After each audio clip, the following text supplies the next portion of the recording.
Assalamualaikum warahmatullahi wabarakatuh. Halo sahabat excellence semuanya, pada video kali ini kita akan melanjutkan membahas soal, dan ini masih soal kiriman dari sahabat excellence yang telah mengirimkannya melalui via WA. Nah, bagi sahabat excellence lainnya yang ingin soalnya dibahas di channel ini, baik itu soal matematika, fisika, ataupun kimia, silahkan kirimkan melalui via WA yang ada di deskripsi di bawah. Oke, kita lihat untuk soalnya. Jika integral 1 ditambah x dx sama dengan 6, jadi integralnya ini sudah punya batas ya. Batas atas y dan batas bawahnya adalah 1. Yang ditanyakan itu adalah nilai y.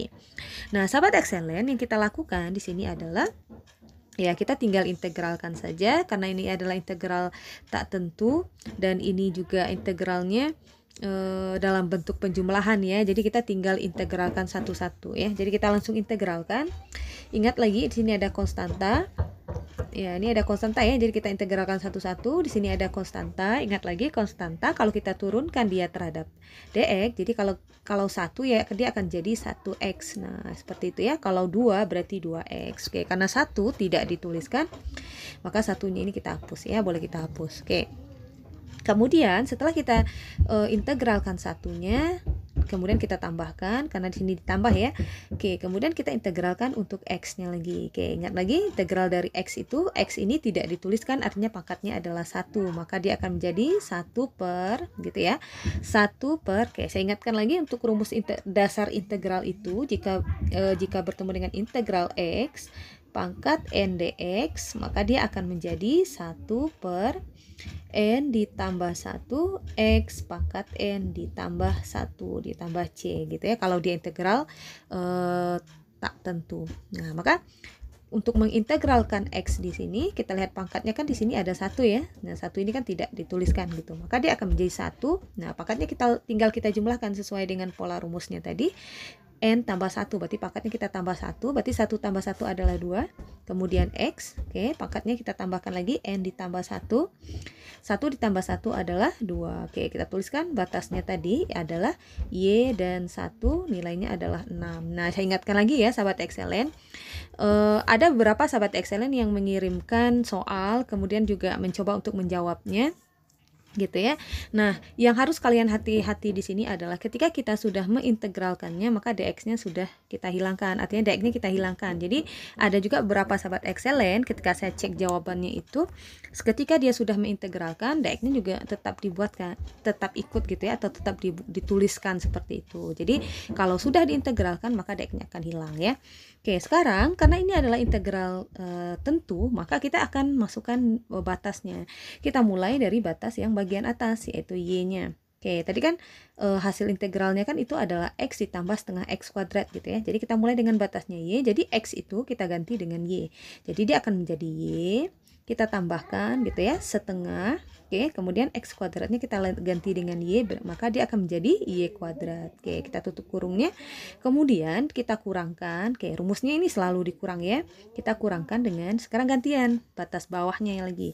Oke, batas bawahnya ini adalah 1. Kita masukkan 1 ke hasil integralnya tadi. Berarti dia akan menjadi 1. Kita tambahkan dengan setengah. Oke, ikuti ya bentuk integralnya tadi yang kita dapatkan. Oke, setengah, kita masukkan 1 yang dikuadratkan. Hasilnya itu akan sama dengan 6. Nah, ini tinggal kita selesaikan saja. Maka Y kita tambahkan dengan, kita buka kurungnya dulu, setengah Y kuadrat. Oke, ini sebelum kita buka kurungnya, kita jumlahkan dulu ya. Ini ada 1, kita tambahkan dengan 1 kuadrat adalah 1, kita kali setengah itu adalah setengah. Hasilnya itu adalah 6. Maka Y ditambahkan dengan setengah Y kuadrat dikurang. Oke, 1 ditambah setengah. Oke, saya ingatkan lagi caranya. Kalau 1, oke, saya keluarkan dulu ya, 1 ditambah setengah.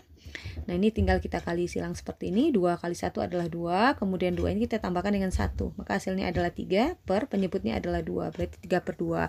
Nah, bagi kalian yang masih bingung bagaimana cara menambahkan bilangan bulat dengan pecahan, kalian bisa tonton pada video saya yang sebelumnya. Kita sudah bahas tuntas bagaimana cara mudah menjumlahkan bilangan maksudnya bilangan bulat dengan bilangan pecahan gitu ya. Oke, 1 ditambah setengah itu adalah 3 per 2. Itu hasilnya adalah 6. Nah, sahabat excellent, sekarang kita kelompokkan. Di sini kalau kita lihat kan ada y kuadrat, kemudian ada y gitu ya. Kalau kita lihat kan pangkat tertinggi y-nya itu kan pangkat 2. Jadi ini adalah bentuk persamaan kuadrat. Jadi kalau kita susun, kita mulai dari pangkat y kuadrat gitu, kemudian kita tambahkan dengan y, kita kurangkan dengan 3/2. Nah, ini kan ada kawannya 6, jadi 6 kita pindahkan ke sini, sebelah sini, tandanya berubah jadi negatif, dia akan sama dengan 0. Dan bentuk ini dia dalam bentuk persamaan kuadrat. Nah, seperti itu ya. Nah, kalau kita lihat ini kan min 3/2 dengan min 6 itu kan masih bisa kita operasikan. Jadi ini hasilnya adalah setengah y kuadrat, kita tambahkan dengan y. Nah, cara mengurangkannya, oke, kita keluarkan lagi ya. Oke, boleh saya keluarkan dulu. Min 3/2 kita kurangkan dengan 6. Maka hasilnya itu adalah sama. Kita kali serong dulu. 2 kita kali 6, itu hasilnya adalah 12.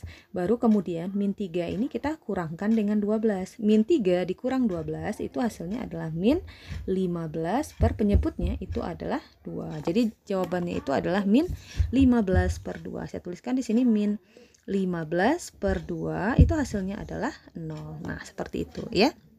Nah, kemudian di sini kalau kita lihat persamaan kuadratnya itu kan masih dalam bentuk pecahan ya. Jadi supaya kita mempermudah kita untuk menentukan nilai y-nya, baik itu dengan cara faktor atau dengan cara rumus ABC, itu alangkah baiknya bentuk pecahan itu kita robah menjadi bentuk pecahan biasa.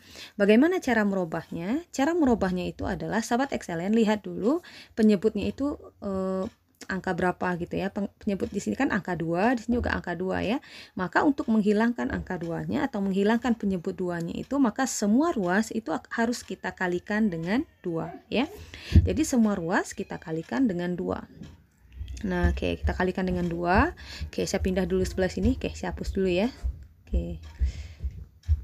Jadi semua ruas kita kalikan 2, tujuannya itu adalah supaya mempermudah kita untuk menentukan nilai y-nya nanti ya, karena nanti kita akan menggunakan cara faktor. Oke, kita kalikan dengan 2/2, jadi semuanya yang kita kali 2 adalah koefisiennya. Jadi setengah kita kalikan dengan 2 itu kan adalah 1 kan tidak dituliskan, jadi hasilnya adalah y kuadrat. Kemudian di sini akan ada angka 1 gitu ya. 1 kita kali 2 itu hasilnya adalah 2y. Kemudian kita kurangkan 15/2, kalau kita kali 2 itu hasilnya adalah 15, dan hasilnya itu sama dengan 0. Oke. Nah, kemudian apa yang kita lakukan? Kan ditanyakan di sini adalah mencari nilai y gitu ya. Nah, di sini kan bentuknya adalah persamaan kuadrat. Kalian ingat lagi, untuk persamaan kuadrat jika ingin menentukan nilai y-nya itu bisa menggunakan beberapa cara, yaitu cara faktor, merumuskan, maksudnya menggunakan rumus ABC, melengkapkan kuadrat, atau menggunakan grafik. Jadi kita pilih cara yang paling gampang, yang paling mudah gitu ya. Kalau kita lihat bentuk persamaannya ini masih bisa kita faktorkan. Jadi di sini kita buat kurungnya ada 2. Nah, seperti ini kita tulis sama dengan 0. Nah, kita lihat angkanya, di sini kan ada min 15. Jadi kalau dia dikali, jadi kita harus cari 2 bilangan. Kalau dikalikan, nah ada 2 bilangan, kalau dikalikan itu hasilnya adalah min 15. Kalau kita jumlahkan, itu hasilnya adalah 2. Udah tahu ya jawabannya? Oke, sebelumnya kita tulis dulu, ini kan ada y kuadrat, berarti kita tuliskan sini y, di sini y, gitu ya. Nah, di sini kita cari 2 bilangan yang kalau dikalikan hasilnya min 15, kalau dijumlahkan hasilnya adalah 2. Jawabannya itu adalah min 3. Oke, min 3 dan positif 5 ya. Oke, min 3 dan positif 5. Karena kalau min 3 kita kalikan dengan 5 itu kan hasilnya adalah min 15. Kemudian min 3 kita tambahkan dengan 5 itu kan hasilnya adalah positif 2 ya. Oke, kemudian setelah kita faktorkan maka kita dapatkan. Maka kita tuliskan di sini. Kita ambil untuk faktor yang pertama. Ya, untuk faktor yang pertama itu adalah y dikurang 3 sama dengan 0, kemudian y ditambah 5 sama dengan 0. Oke, maka kita dapatkan y sama dengan 3, kemudian y sama dengan, min 5-nya pindah ruas ya. Jadi hasilnya adalah min 5. Jadi jawabannya yang ditanyakan di sini kan adalah cari nilai y. Maka nilai y-nya di sini ada 2, yaitu 3 dan min 5. Oke.